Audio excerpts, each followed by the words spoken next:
Meaning of diabolic. Diabolic.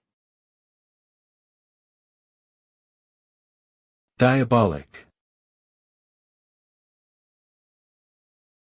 Diabolic. Diabolic. The word diabolic refers to something that is evil, devilish, or fiendish in nature. It is often used to describe actions or intentions that are cruel, wicked, or malevolent.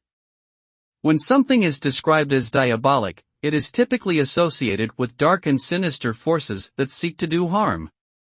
This term can be used to describe people, events, or objects that are believed to have an evil or demonic influence.